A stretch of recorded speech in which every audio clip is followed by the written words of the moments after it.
Browns lose at home in the third coldest game, 17-10.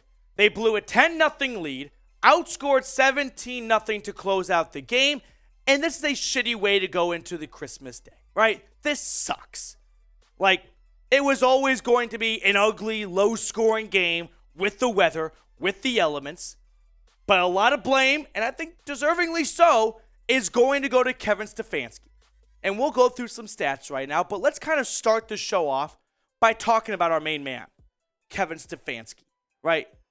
The confidence level we have in him right now after yet another just what felt like inside sabotage performance by Stefanski when you've got the Saints where you want them, down 10-0 on the road in the freezing cold, and yet you let them back in the game. And here's what pisses me off.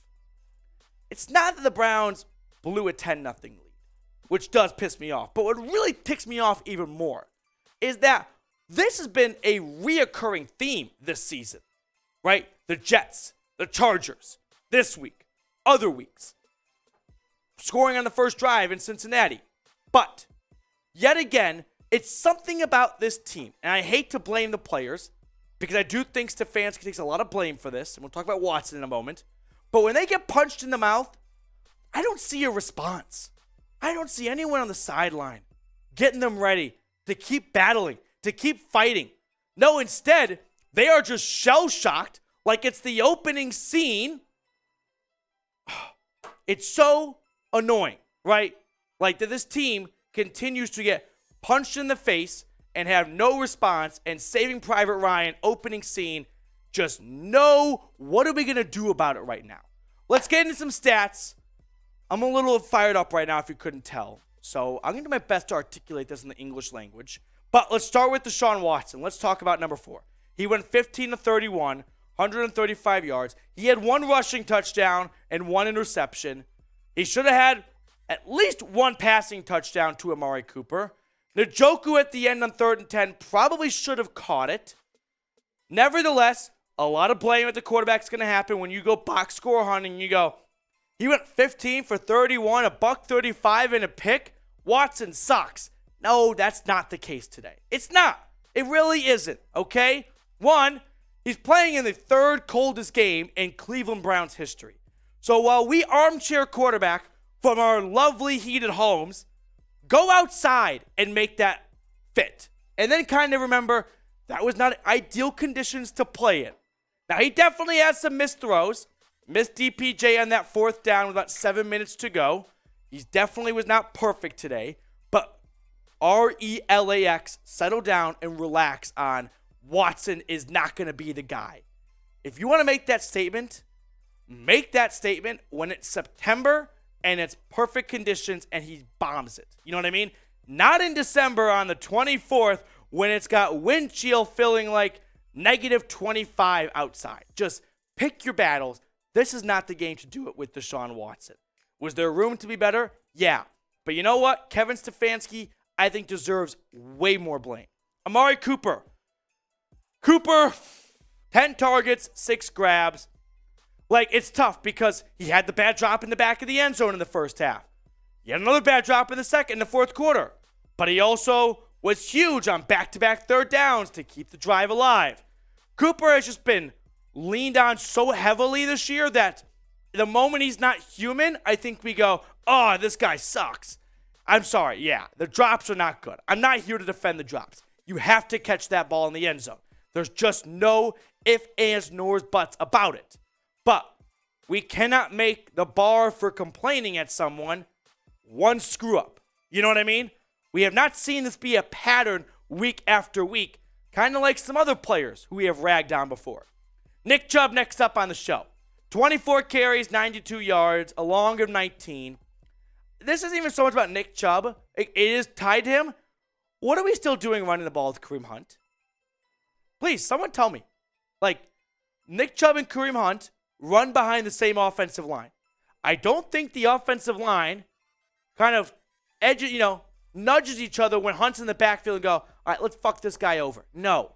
There is something about when Nick Chubb gets a bad offensive line in front of him, usually manages to get back to the line of scrimmage or maybe even scrape together a yard or two.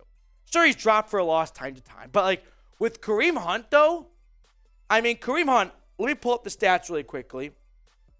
Kareem Hunt today was 7 carries for 8 yards. Can't even get him on screen. It's that bad. Our software doesn't pull it when it's that bad. So at some point, it's like, dude, Hunt, he's just toast. That simple. So with that, I want to ask you guys the same question that Dalton asked me via Super Chat during our watch party for this game. Dalton asking, so when does Stefanski need firing along with Joe Woods? Should the Browns move on from Kevin Stefanski after the season? I think there are 2 trains of thought. There is what you want to see happen and what you think Andrew Berry and Jimmy and D. Haslam will do. I don't think they're going to fire Kevin Stefanski after just 6 games with Deshaun Watson. To me, that seems a bit early and premature. So, do I think Kevin Stefanski should be fired? I know I'm probably more of a Stefanski defender than your average Browns fan out there. I'm not going to make up my mind after a game like this where the weather was just that big of a factor. I still think you can't lose at home to a worse team like the Saints. When you know, yeah, we got a long shot at the playoffs, which, by the way, needless to say, they are eliminated now. But you can't go up 10-0 and surrender 17 on answer. Like Stefanski, put the fucking play sheet down, get to your offense on the sideline, and give me some motivation. Get them to go out there and put together a great drive to keep the season alive. Instead, it's constantly fucking run it off the side with Kareem Hunt. Come on. Gotta be better than that. Max, a quick super chat, and then we got a quick word from our sponsor today, Fetch. I really want Watson to succeed, but like I said before, the Watson in Cleveland would not be the guy. Merry Christmas. Merry Christmas to you, Max, and to everyone else watching right now. I think you cannot make up your mind after a game like this, right? Watson said this was the coldest game he's ever played in. So do not pull the plug on this Christmas tree because of the 3rd coldest game in Cleveland Browns history that Deshaun Watson made his first cold start in, which it's not like he moved the ball for 17 yards and threw 2 interceptions. He threw good passes. Amari Cooper in the end zone. Had some big plays on the slant and whatnot. Conditions were bad, but settle down on Watson won't be the guy because of a game like this. When we saw Watson get better every single week and making his 4th start of the year, or 3rd start, whatever, and he faces negative 25 degrees. Like, that seems to me like a legitimate excuse. I'm not in the excuse-making business, but I will partner with it for this time being and say, don't be mad at Watson and pull the plug on him because of a game like today. Now, a word from our sponsor, Fetch. Today's Browns Report is brought to you by Fetch. Fetch is a super easy to use and free app that allows you to earn rewards on literally anything you buy. Scan any physical receipt or e-receipt and you will earn points for your purchases. And the process only takes seconds. You don't have to worry about where the receipt is from or what's on it. So, let me show you how simple it is. All you do is open up the Fetch app, press the orange camera button, and snap a photo of your receipt.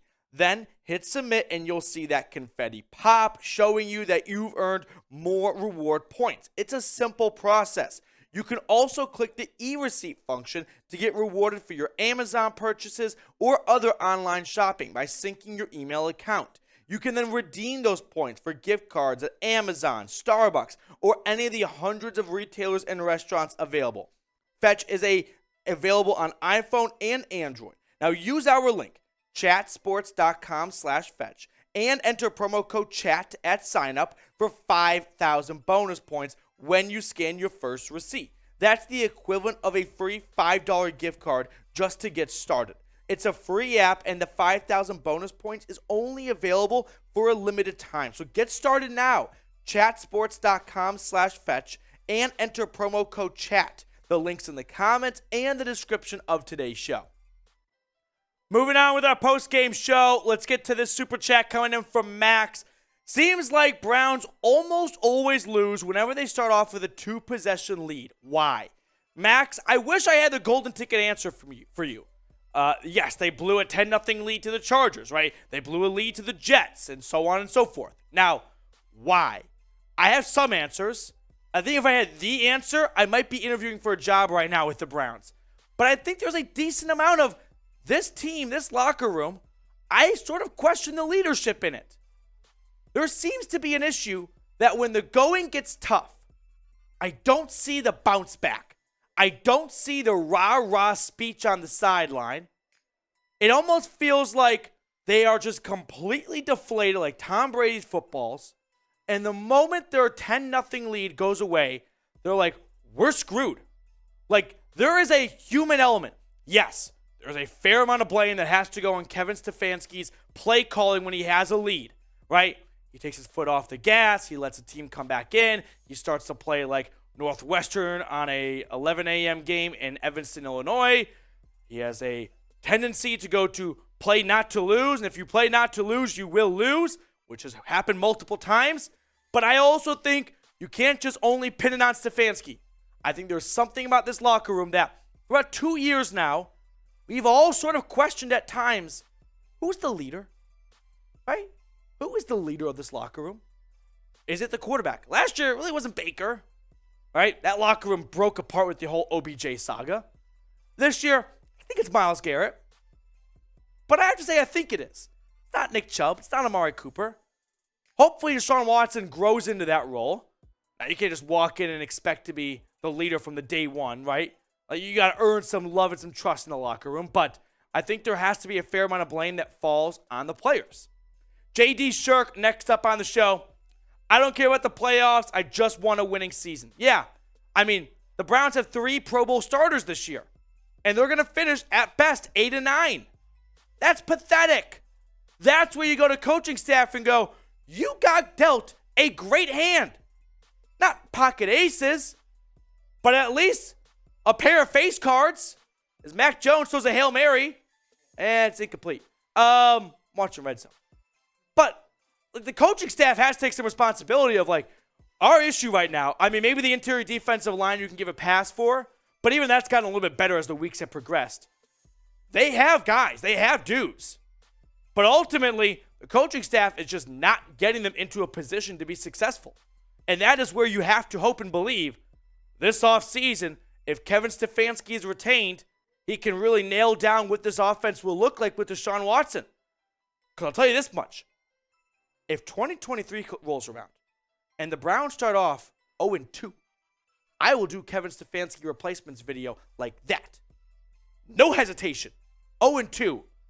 Whole offseason with Stefanski, with Watson this time. Has to be better next year. Michael, next up on the show. Disappointed for sure, but still a Browns fan. You know what? If you're still watching right now, I know you're still a Browns fan too. So type CLE in the chat if you're still watching all the way through. Appreciate everyone for sticking around this team. It has not been a wonderful season. It's 2 straight losing years under Kevin Stefanski after winning AP Coach of the Year in 2020 and winning a playoff game in Pittsburgh. But it's disappointing. Michael, thank you so much. Merry Christmas. And hey, if you're looking for the best Cleveland Browns YouTube coverage out there, subscribe to the channel today. We crossed over 16,000 subscribers. It'd be awesome to wake up Christmas morning to like 16,500. If you want to help me accomplish that goal, please subscribe down below. Would greatly appreciate it.